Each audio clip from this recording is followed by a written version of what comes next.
All right, good afternoon, everyone. How's everyone doing? My name is Nehul Vias. I'm a Director of Analytics Consulting and leader of the Tableau Solution Group here at AVAP. We're so very appreciative of the opportunity to present to you all today, and certainly appreciative of your attendance and engagement throughout this session. Before we dig into our topic, I'd like to provide just a quick overview of AVAP and share a little bit about ourselves. AVAP is a cross-platform, industry-specialized global IT advisory and management consulting firm. Our span of consulting and technology resources enable us to build for the future faster and better than before, combining a massive breadth of experienced consultants across several consulting practice areas with the ability to support clients across multiple sectors and industries. Our analytics offerings span the entire data value chain, from organizational data strategy, where we help clients develop a comprehensive roadmap, to their analytics and technology investments, rapid ROI, where the focus is on driving adoption and utilization of an analytics capability across an organization's footprint, and continuous value to focus on sustained and scalable growth. These three pillars are complemented through our ability to execute engagements from robust and transformative solution delivery, supporting enterprise data initiatives, Tableau dashboarding quick starts, Tableau technical health checks, with a focus on the infrastructure, setup, and configuration of a Tableau environment, and we even serve as a managed services provider to some of our clients to fully host their Tableau capability, accompanied with full-service operational SLAs and hands-on maintenance and administration. Before we get into introductions and presenter introductions, I wanted to quickly mention that if you do have a question at any time during this presentation, please feel free to use the QA box at the bottom of your screen or the chat function. We'll make sure that we address your questions in time. This session will also be available on demand within 2 business days of its recording. Now, it's my distinct pleasure to welcome my friend, my colleague, our solution architect in our data and analytics practice, Nego Jovanovic. It's an absolute pleasure to have you here, Nego. I know we've got a great topic, a great, compelling topic that you really have a lot of thirst and energy for. With that said, Nego, the floor is yours. Go after it. Thank you, Nehul. I appreciate it, man. Thank you for the very, very kind and warm introduction. So, specifically what I'm going to be talking about today is embedded analytics and how we can use Tableau to kind of enhance, just kind of bring some more details and potentially enhance public-facing websites, or whatever it may be that you want to share with the world, right? So I always like to start with, why does this matter? Why should we care about this? Because I know when I first started thinking about embedding something publicly for the first time, thinking about, people that, may have some type of vision disability or something along those lines, that, blind, whatever it may be, it never really crossed my mind. It's just not something that I honestly interacted with before. But when you start looking at the data behind it, there's a lot of really, really good reasons to do this. So I always like to start with, why do we care about this? And I'll start with the first point of data for all. I think that's a big mission for Tableau, as well as it should be a big mission for, I think, for a lot of organizations that want to share their data with the public, right? Everyone should be able to have the opportunity to view the data, and we'll get through some interesting use cases as we go through this presentation of why that matters. But that concept of data for all is important. Then you start looking at some of the numbers behind, of people that may have some type of vision disability, or even just a general, a disability that may make them not able to interact or kind of view websites. And about 4.5% of the entire world is colorblind, right? So again, that's something I even thought about was at the beginning, or the first couple public-facing visits, was just doing things like using colors that are colorblind, color palettes that are able to be viewed by people with the color blind deficiency, right? So that's about 4.5 to 5% of your users, which is a huge amount of people right off the bat that potentially won't be able to experience your dashboard or whatever it may be, the way they're supposed to. And on top of that, so about 5% of the world, a little bit smaller number here in the United States, about 2.4%. This 2.4% of the United States is actually blind, so it's not even just the color blind deficiency. It would be kind of classified as blind and not able to see using the see data on dashboards. And then we'll talk about other things as we talk. This other number of 25%. Do not own a laptop. We'll talk about this more once we get to building compliance or kind of building different views. Things like mobile views and why that matters. But the big thing is, or one thing I always like to think about is just potentially even like lost revenue. just think about how these numbers can kind of impact your bottom line. If you're not able to, if roughly 3% of people can't get to your website and use your services, right, there is some financial aspects that are lost there as well. So even though I think being inclusive, making sure everyone has the same opportunities is important, there are also some financial ramifications of why we need to kind of think about creating dashboards that consider everyone. Another reason is ADA compliance. I'm not an ADA expert, but so I definitely probably won't be able to answer too many questions about that. But my recommendation is definitely kind of review some of the ADA compliance things if you are kind of interested in creating a public-facing dashboard, and there's some resources that I'll share as we kind of keep going. But in 1973, there was the ADA, or the Americans with Disabilities Act, that requires state and local governments to provide equal access to programs, services, and activities. So there's a lot of really good information that comes along with that. One thing that I actually want to specifically talk about was a lawsuit that kind of happened with Domino's. They were actually they were sued and lost within the Supreme Court when a blind customer was unable to order food on their website and mobile app just by using a screen reader software, right? So there are other ramifications as you kind of continue, if you provide a service or anything like that, just something to kind of think about. Again, not super familiar with ADA, but it does require businesses that have a physical location to make their website and other online platforms accessible to those with disabilities. And we've got some sources that cited here at the end to kind of go along with that. But just something to consider is just kind of reviewing some of the ADA compliance metrics, compliance notes that are available as you're kind of creating a public-facing dashboard. The pandemic. I think this is another really interesting use case of why it's important to create, to kind of design with all users in mind. With the COVID pandemic, they increased the urgency for both state, local governments to make data publicly available. More people were asking for information about case counts, vaccination rates, potentially even where to receive locations, potentially even locations to receive these vaccinations, right? All that information was usually put on websites, right? Using some type of dashboard or some type of informational purpose, right? And even with things like this, it should be able to accommodate those individuals that do have disabilities as well, right? So if you are looking to get vaccinated, or if you're not able to interact with the website in a way, that can definitely be hinder your ability to go find where you need to go. Or if you're looking for some just information about case statistics, or you're looking at a dashboard that kind of shows case statistics for your area, but they're not screen reader accessible, right? That can be something that could lead to some frustrations from there as well. So I think with the pandemic, I know I've seen a lot of dashboards out there that are made available to the public, and I just feel like there was a large push on getting, which is great, getting all this data online and accessible to all users. But it's always good to take a step back and also kind of think about does it meet some of the compliance, or we'll talk about some of that a little bit more, but maybe take a step back and kind of think about is it accessible by all individuals. So one thing so how can we make data accessible for all? So what do we know, and kind of what are the big topics that we can kind of talk about here? The first one that I want to talk about is this web content accessibility guidelines. Those are the WCAG 2.0. That's a really, really good place to start. Basically just a set of recommendations to make web content more accessible for users that have disabilities.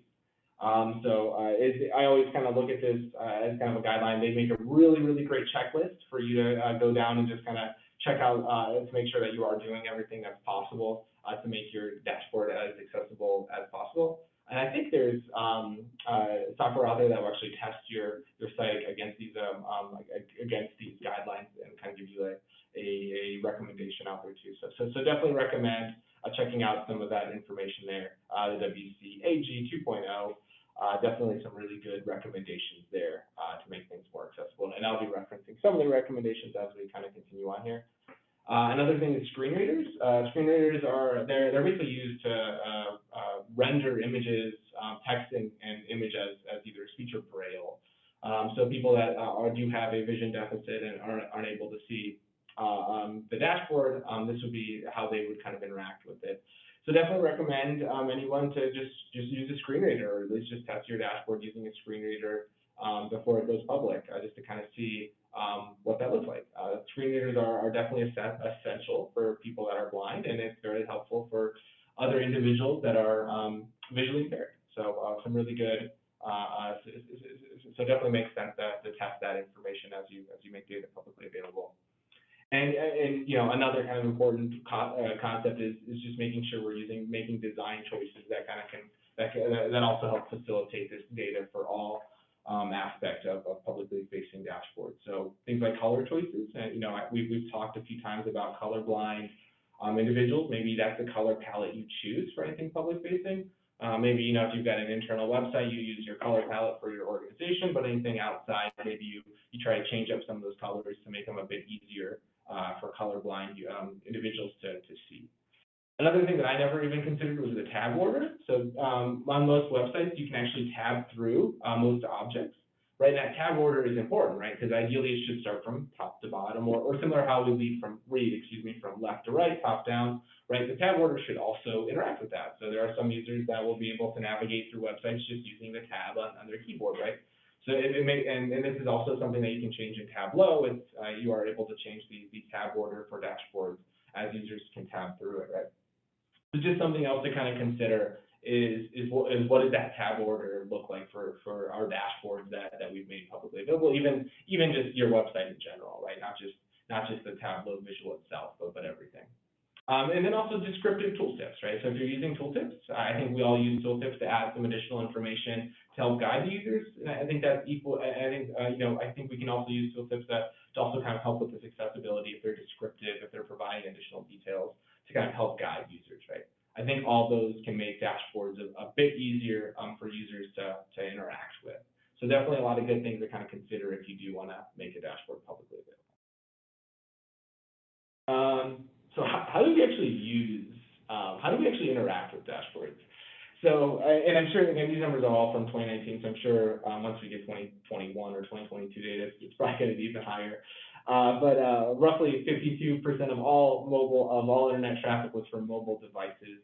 And as we kind of talked about already, 25% of people don't even own a laptop, and 97% of individuals do own a cell phone, right?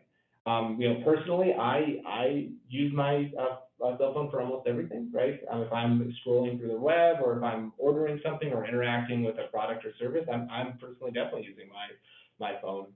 The only time I would probably use my desktop is if I'm at work or have that available. But a vast majority of my usage is definitely coming from a mobile devices, right? And I think that's an important thing to consider, is because the design for desktop and design versus mobile are completely different, right? Excuse me. You can kind of think about a dashboard as a dashboard kind of you interact with dashboards with the way people would read a book, right? So usually, if you create a dashboard, people look at it from left to right and top to down, right? So you've got all your most important information maybe in that top left quadrant or of your dashboard, or that top left section. And then you kind of have your story kind of follow that across to the right and down, right? With mobile devices, it's definitely more of a top to down approach. There's not really much left to right. But it definitely would be, so there's just some huge differences with how users interact with a desktop site versus a mobile site. And so it definitely makes sense to kind of think about, what does my site even look like mobilely? And how can users kind of interact with my service from there? And that's kind of an extension of what this is kind of talking about, right? So mobile users scroll from top to bottom, right? So your dashboard should work the same way. The other thing is, if you're using your phone, you're most likely only using one hand, right? I do this all the time. You just kind of scroll up and down with your phone, right? You don't necessarily try to go left or right or anything like that. So definitely want to make sure your dashboard is does have that top to down feature, but is also kind of designed so users can do everything with one hand, right? You definitely don't want users to have both hands on their phone to try to interact with it as well. So just something to consider. Also try to keep your dashboard simple. And I think honestly, this is probably a good recommendation for desktop and mobile, but definitely try to remove any clutter that's not needed, right? If it takes away from the story, if it takes away from the important message of the dashboard, if it just, if it's not needed, why have it on there? I think that's equally important for the mobile side as well. Just because you've got less screen space, users definitely have a limited view because they're going to be doing a lot more scrolling. So try to keep things as simple as possible. Another thing is also consistency. Definitely want to make sure if you can do something on desktop, you should be able to do something similar on mobile, especially from a content perspective. If there's anything that's only on the desktop and not on a mobile site, that can just lead to some issues that, especially for users that are, if you're trying to get some important information and it's only found on a desktop site, but over half your traffic is using the mobile site, right? Definitely try to consider that as well, as to try to keep those things similar. And you can kind of see this example that we have here. This is just a COVID dashboard that's available to the public. You can kind of see the left to right. So the screenshot to the left is what you would see on the desktop, right? So you've got your map, the most important kind of aspect in that kind of left, towards the left side of it, and then everything kind of follows to the right and then down, right? So instantly users kind of see that big map, and then they scroll, and then their eyes move to the right and then down. But if you're looking at the mobile design, right, it's definitely just top to bottom, right? So you can see it's got all that information that you would see there. It's just on the mobile side that you would have there as well. So it's just something to kind of consider, what your dashboard looks like on mobile versus what it looks like on a desktop, and just making sure that users can kind of interact with both of them in similar fashion. Embedding for success, another kind of important topic. With Tableau, embedding into an existing site is extremely easy. I think that's one of the biggest benefits to using, Tableau, and is just its ability to kind of be embedded into a lot of sites really, very easily. It's very, very easy to put this dashboards almost anywhere, right? But it's also important to kind of consider, before you do that, it's important to kind of consider the content that's already on the website, right? The dashboard shouldn't seem like it's completely separate, right? It should both kind of have a unified picture, a unified kind of image, a unified kind of story that you're trying to tell, right? So they should complement each other. It shouldn't necessarily be, okay, here's the website, and then here's our dashboard that's just put in there, right? There should be some thought around, does it match the color schemes of the website, right? Does it kind of, do elements interact together? Does it kind of feel like a part of the entire user experience, right? Another thing is just kind of think about interactions between like the website and dashboards, right? So you don't necessarily have to have interactions, but if a user clicks on something on the website and not the dashboard, like should that cause the dashboard to change? Things like that to kind of consider of how can we make this more kind of unified as an approach? How can we make it more kind of as a single piece here? So definitely always try to consider what the dashboard looks like from that perspective of that. Just from there to kind of get you that unified approach. So you can kind of see here another kind of public-facing website that's available. You can kind of see all those little gray boxes that you see there. Those are all individual Tableau dashboards or worksheets that have been embedded. The site, but this one specifically is kind of interesting, where if you click on any of those boxes to the left where it says like State of Ohio or salaries or pension funds, that will actually trigger a different set of dashboards to show up, right? So definitely, so this is an example of definitely something that interacts, right? So users are expecting, hey, if I click on something on the left, it's going to change some of the dashboards, right?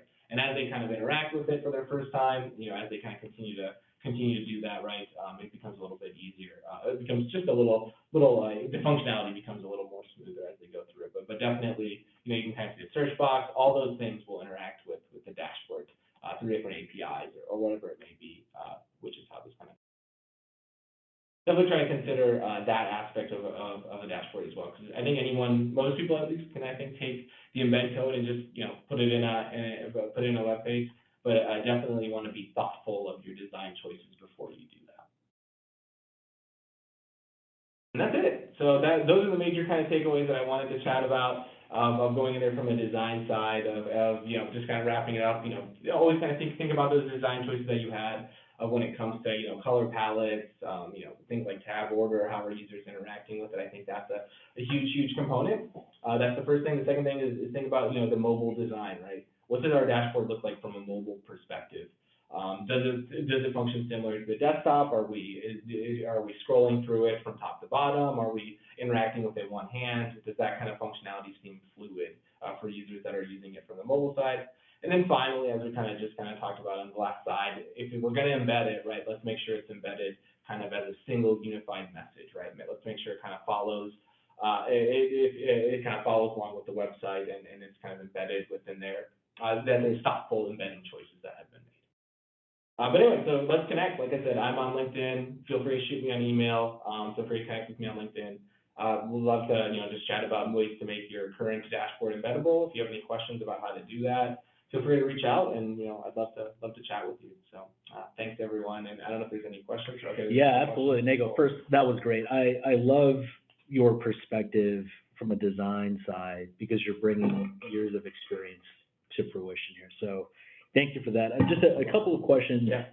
In the context of the build process for the dashboard, when would you advise people start thinking about accessibility features in the context of their build journey, right? Is it, I mean, obviously I'm assuming it's more on the front side of the planning effort, but walk us through, I guess, some best practices from that side. Yeah, it's a good question, for sure. And to your point, I think the earlier the better, but I think it comes when you decide, when you kind of develop a dashboard, you're kind of designing a dashboard, you probably want, one of the first things that you're gonna do is think about your audience, right? So maybe you're developing a dashboard for just like a single person, right? If it's something like that and, someone you're working with that isn't gonna be public facing, maybe you don't need to do all these different things, right? You don't necessarily have to worry about, color choices or anything like that, right? But if it is good, but once you kind of realize your audience is large, I'd say even internally, like if you create a dashboard that's used, it doesn't even have to be public facing, if it's going to be used for an internal site where, a large chunk of people will have access to it. I think that's when you start thinking about design choices, that are meant specifically for, some of these best practices that we kind of talked about. I'd say the earlier the better, but it really kind of comes down to as you're identifying your users, as you're kind of identifying dashboard requirements, that's something that should be kind of a part of something you just ask, as you're kind of going through your design documentation, as you're going in there and taking notes about, of what you want the dashboard to functionality. I would just start layering in these, questions like, is this going to be public facing? What users can we expect to view it, color palette choices, in the design process, you start kind of thinking about that. Maybe you go in there and just kind of try to sway people to use the colorblind color palette when possible as well. So I think there's a lot of, so I think it's early, but it's also throughout the entire design process is it where you start sprinkling in some of these best practices that we kind of talked about. Is there a way, Nago, to influence the concept of a quick win? Yeah. As we're working through a development journey for a public-facing dashboard, are there any words of wisdom you can share with us from that side? Yeah, I would definitely start with anything that's already available to the public, right? Making sure that is already, that's definitely where I would start. If you've already got something public-facing that potentially doesn't have these best practices, maybe that's an opportunity like, hey, let's go in and see if we can kind of clean up what's already there before we go in there and create something net new specifically for this. So I think that's what I would start with. Definitely, I would also kind of start with things that are easier to do.